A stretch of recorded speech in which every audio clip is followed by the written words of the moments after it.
नाम के एक आर्कियोलॉजिस्ट थे जिन्होंने यहाँ पर सिर्फ 15 दिन आर्कियोलॉजिकल सर्वे किया था।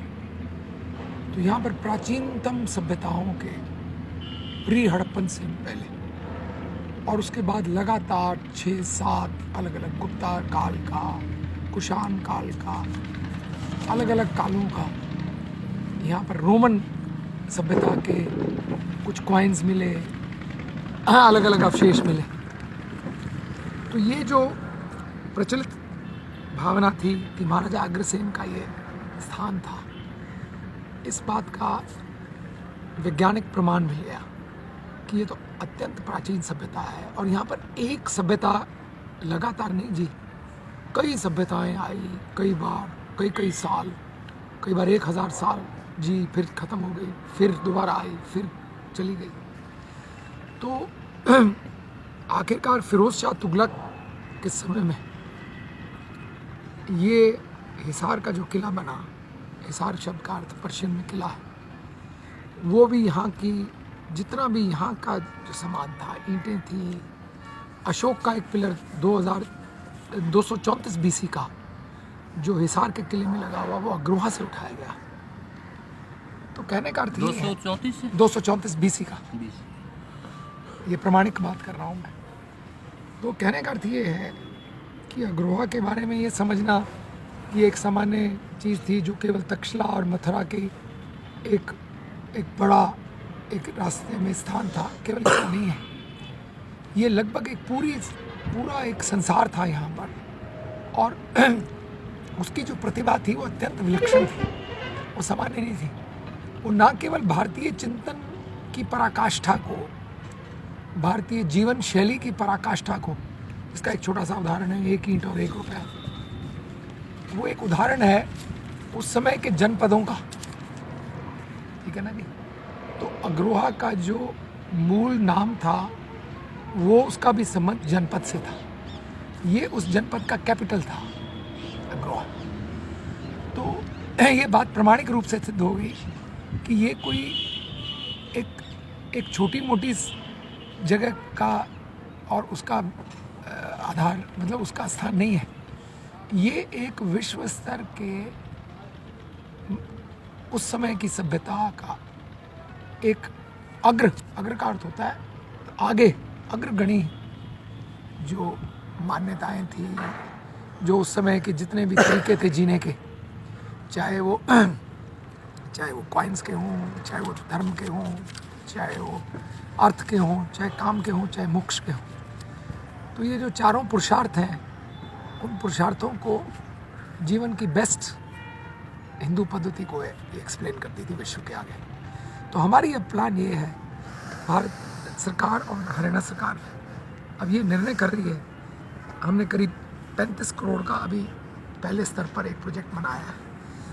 हम ये चाहते हैं कि पहले अब तक ये होता रहा है कि आप खुदाई करें और उसको मिट्टी से ढक दें। हम ये चाहते हैं कि नहीं, ये नहीं होना चाहिए।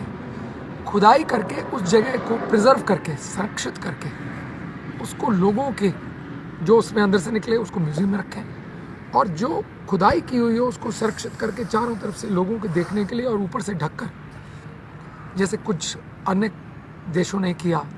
उदाहरण के लिए चीन ने ज़ियान में किया ये, उन्होंने एक जगह को 1.5 किलोमीटर, जो लगभग ये हमारी भी उसका साइज़ उतना ही है, पूरे के पूरे को प्रिजर्व करके एक विश्व स्तर के वर्ल्ड हेरिटेज सेंटर बना दिया। तो वहाँ सारी दुनिया के लिए ये सिद्ध हो गया कि ये जो हम भारत को हम जो एक दिखाना चाहते हैं, ये दुनिया की एक विशेष और बहुत ही डेवलप्ड सभ्यताओं में से एक थी।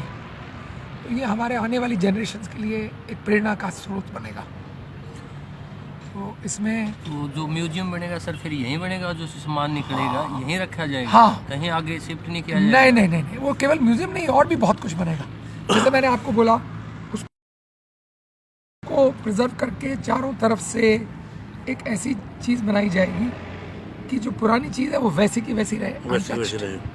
और क्योंकि उसका जो आकर्षण है वो नई बिल्डिंग का आकर्षण नहीं है। सर जैसे ये खुदाई पहले 2 बार हुई, उसमें भी कुछ अवशेष निकले हैं, वो कहाँ रखे गए हैं? वो अलग अलग जगह पर रखे हुए हैं। कुछ भारत सरकार के पास पढ़े हैं, कुछ जिन्होंने जो एसोसिएटेड थे कुछ हमारे पास पढ़े हैं। जैसे हमारे पास कुल मिलाकर हरियाणा में अलग अलग जगहों के 2 लाख, हरियाणा जो पुरातत्व विभाग है उसके पास 2 लाख से भी ज़्यादा अलग अलग चीज़ें पड़ी हैं। तो उसमें सब तरह की चीज़ें हैं, एक तरह की चीज़ें नहीं हैं। कॉइनेजेस हैं, पॉटरी है, टेराकोटा सील्स हैं, अलग अलग तरह की चीज़, पेंटिंग्स हैं, बहुत कुछ है। मेटल्स के अलग अलग शस्त्र हैं। शस्त्रों का इस्तेमाल भी कई ऐसे ऐसे शस्त्र हैं जिनको आप आम आदमी उठा ही नहीं सकता। 20-20, 25-25 किलो के, 30-30 किलो के शस्त्र हैं जिनको आदमी मतलब हैंडल ही नहीं कर सकता, इतने ताकतवर लोग होते थे। तो सर यहाँ पर अपना एक वो बनने के बाद म्यूजियम, तो उन जो अग्रवाल से सामान निकला था, उसको अवशेष निकले थे, उनको यहीं रखा जाएगा? बिल्कुल बिल्कुल, हमारी पहली कोशिश यही है कि अग्रवाल, जब अग्रवाल की चीज़ है तो अग्रवाल में आनी चाहिए, लेकिन वो सही रूप और सही संरक्षण में आनी चाहिए। तो इस प्रकार की मानसिकता के साथ हरियाणा सरकार ने अभी ये सीएम साहब ने अभी खुद इस बात में, और जो जितने भी अग्रसेन से, महाराजा अग्रसेन के जैसे 18 पुत्र थे, जितने भी अलग अलग गोत्रों के जितने भी लोग हैं, सारे देश भर के और विश्व स्तर के लोग इस यज्ञ में साथ हैं, सहयोग करेंगे। हाँ बिल्कुल सहयोग होगा।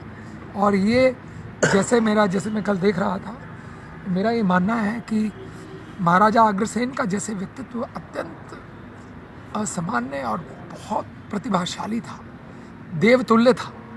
और ये कहना अतिशयोक्ति नहीं होगी यदि जो लोग मानते हैं कि ईश्वर की बनाई हुई सृष्टि और ईश्वर में कोई अंतर नहीं है, तो जो महापुरुष हैं उनको हम ईश्वर का रूप ही मानते हैं। तो मैं ये मानता हूँ, और ये बिल्कुल मैं एक वैज्ञानिक स्तर की बात कर रहा हूँ, कि मनुष्य के जीवन का कितना उत्कर्ष वो प्राप्त कर सकता है, इसका एक उदाहरण है महाराजा अग्रसेन का जीवन। तो और जितने मैं लोगों का इनका देख रहा था, सबका जितने, जैसे कोई भी जो पुत्र में वो पिता के गुण आए बिना नहीं रहता, तो मेरा ये मानता है, मैंने कल जो देखा मैं हैरान रह गया कि हमारे देश और विश्व स्तर के कितने महान लोग का जो खून है वो महाराजा अग्रसेन के खून से और उनकी आत्मा से जुड़ा हुआ है। तो ये बहुत बड़ी बात है। ये इस बात का प्रमाण है कि ईश्वर जो है वो कहीं पर भी प्रकट हो सकता है, और हर एक के लिए वो प्रेरणादायक है, चाहे वो कहीं भी किसी दुनिया के किसी हिस्से से संबंध रखता हो, किसी भी जाति से संबंध रखता हो, क्योंकि जाति से बड़ी इंसानियत और